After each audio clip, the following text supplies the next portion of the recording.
The sense of being at home for Richard was everything. And for me, after more than 40 years together, being with him was everything. I didn't really choose a home care provider. I didn't have a clue about home care.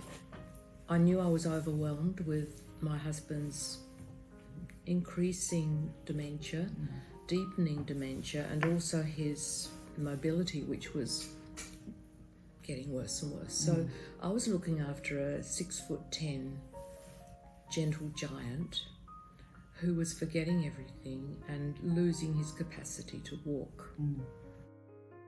I had a vague understanding that home care packages were available. I'd heard about them, I knew some people who had them, and that they provided people who could come in and help. It was just completely accidental that I happened to stumble upon the carers who turned out to be fantastic. The various carers that came were, without exception, outstanding.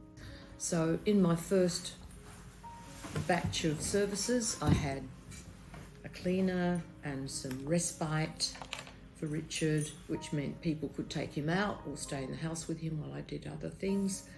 But I didn't expect some of the other things.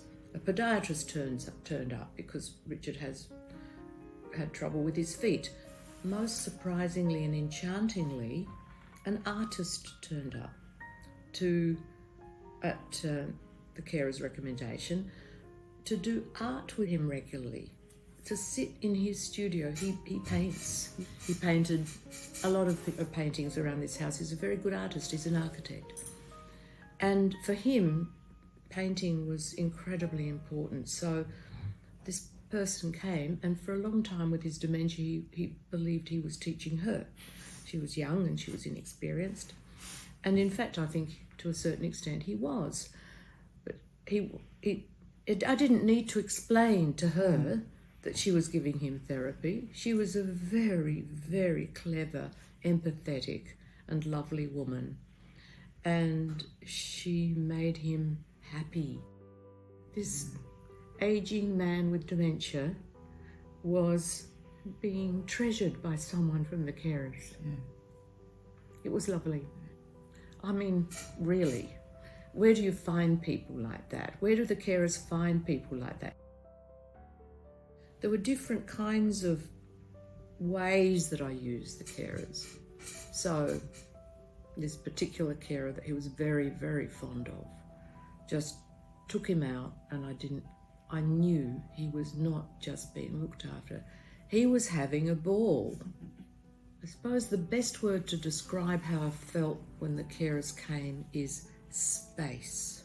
I was given space to breathe and think and not be at the command of someone's needs at every breathing moment. I should have started with looking for a home provider long before I did. So that's the first advice, is don't leave it too long to look for a provider. From my experience, look for smaller providers rather than necessarily the big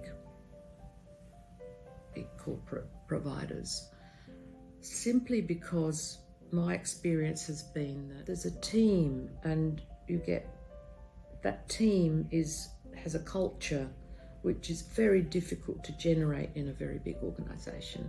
And in this field, the personal qualities of empathy, kindness, care, trust are everything. You're looking for good people, but also experienced, not simply recently come into the business, but experienced, so they know what they're doing.